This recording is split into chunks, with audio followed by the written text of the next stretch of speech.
Fermez les yeux. Imaginez une scène plongée dans la lumière rouge et dorée.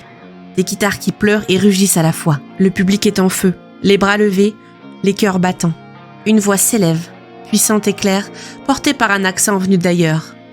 Here I am, rock you like a hurricane. Tu viens d'entrer dans le monde de Scorpions, les maîtres du hard rock mélodique venus d'Allemagne pour conquérir la planète. Un groupe né dans la rigueur germanique, mais animé par une passion brûlante pour la liberté, l'amour et la musique. Bienvenue dans l'histoire d'un des groupes les plus durables, les plus puissants et les plus inattendus du rock mondial. Bienvenue dans Trip and Crypt, le seul voyage où tu risques de perdre plus que ton passeport. Prépare-toi à plonger dans les recoins les plus obscurs et hantés de notre planète, là où les légendes terrifiantes prennent vie et où chaque crypte cache un secret mortel. Ici, on explore les horreurs du monde avec une bonne dose de frissons et un zeste d'ironie pour survivre à la peur. Alors accroche-toi. Le voyage commence, si tu l'oses. L'histoire de Scorpions commence à Hanovre, en Allemagne de l'Ouest, à la fin des années 1960. L'Allemagne se reconstruit encore après la guerre. Les jeunes cherchent une identité, un son, un moyen d'exprimer leur soif de vivre. Parmi eux, un certain Rudolf Schenker. Guitariste autodidacte, il forme en 1965 un groupe nommé Scorpions, dans un pays où le rock est encore considéré comme une curiosité étrangère. Pendant plusieurs années, Scorpions reste un groupe mondial. Mais tout change lorsque Rudolf rencontre un jeune chanteur à la voix incroyable, Klaus Meine, et surtout un prodige de la guitare de 16 ans, Michael Schenker, le petit frère de Rudolf. Avec eux, le groupe prend son envol. Leur premier album, Lonesome Crow, en 1972, est une étrange créature. Un mélange de rock progressif, d'expérimentation psychédélique et de solos planants. Mais déjà, on sent cette force tranquille, cette précision allemande mêlée à une émotion brute. Et surtout, cette guitare qui semble chanter autant que la voix. Après le départ de Michael Schenker vers le groupe UFO, Scorpions se restructure. Rudolf et Klaus décident de trouver leur propre son. Ils recrutent Uli Jon Roth, un guitare héros visionnaire, et sortent des albums plus durs, plus virtuoses. Fly to the Rainbow en 1974, In Trance en 1975 et Virgin Killer en 1976. C'est avec Virgin Killer que Scorpions commence à faire parler de lui à l'international. Les solos d'Uli sont célestes, les compositions de Rudolf et Klaus gagnent en maturité. Et cette dualité, la puissance du riff et de la beauté de la mélodie, devient la marque de fabrique du groupe. Sur scène, c'est déjà un spectacle impressionnant.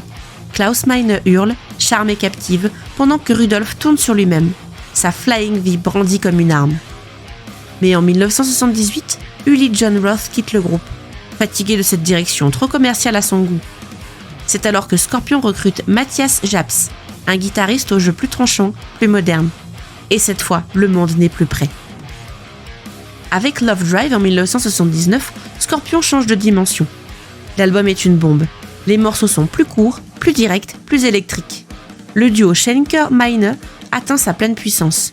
L'un compose des riffs massifs, l'autre leur donne une âme avec sa voix reconnaissable entre mille. Puis vient Blackout en 1982. Et là, c'est la consécration. Des titres comme No One Like You ou Dynamite tournent en boucle sur MTV. Klaus Meine, pourtant victime d'un problème de corde vocale durant l'enregistrement, livre une performance d'une intensité bouleversante. Ses voix, à la fois douces et tranchantes, deviennent l'une des plus célèbres du hard rock mondial. Leur son est un paradoxe, froid comme l'acier allemand, mais vibrant d'émotion. Une mécanique parfaite, mais habitée par une âme brûlante. Scorpions, c'est l'équilibre entre discipline et passion, et le monde adore.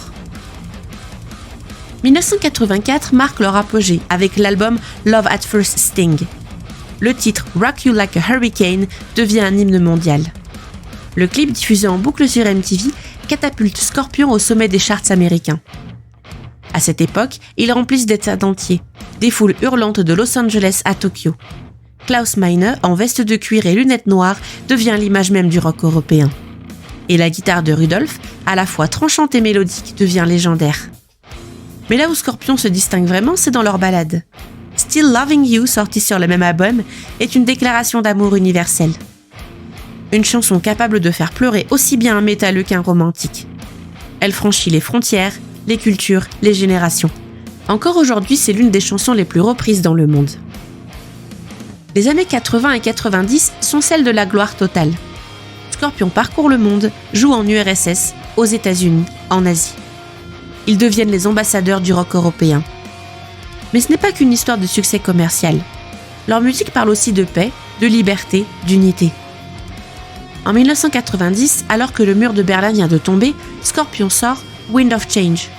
La chanson devient instantanément un symbole, un sifflement, une mélodie douce, un espoir immense. C'est la bande-son de la fin de la guerre froide. Des millions de gens l'écoutent, les larmes aux yeux, de Moscou à Paris. Pour beaucoup, c'est plus qu'un morceau, c'est un tournant dans l'histoire. Alors que beaucoup de groupes de leur époque disparaissent, Scorpions continue. Ils adaptent leur son sans jamais trahir leur identité. Des albums comme Unbreakable en 2004, Humanity Hour One en 2007 ou Return to Forever en 2015 montrent un groupe toujours passionné, toujours sincère. Sur scène, ils tiennent encore la dragée haute à des groupes bien plus jeunes. Leur professionnalisme est inébranlable.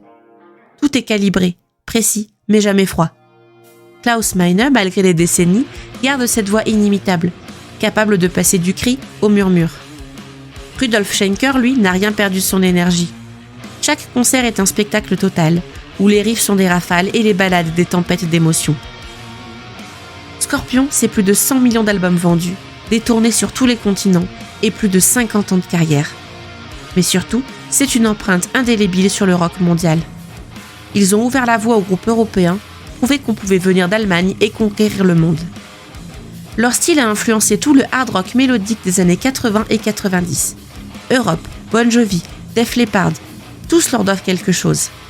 Et au-delà des riffs, Scorpions nous a offert des émotions. Leur musique parle à la tête et au cœur. À la fois métallique et humaine, elle relie le rugissement et la tendresse, la tempête et la caresse. Scorpions, c'est le vent du rock venu d'Allemagne, une brise devenue ouragan, un cri devenu hymne planétaire. Ils ont prouvé que la rigueur pouvait rimer avec passion, que la puissance pouvait cohabiter avec la poésie. Et encore aujourd'hui, quand le vent souffle sur les grandes scènes du monde, on peut l'entendre siffler au loin, comme un écho venu du passé. The Wind of Change. Les années passent, mais Scorpions, eux, ne piquent jamais moins fort. Ils rugissent encore, fiers, libres et immortels.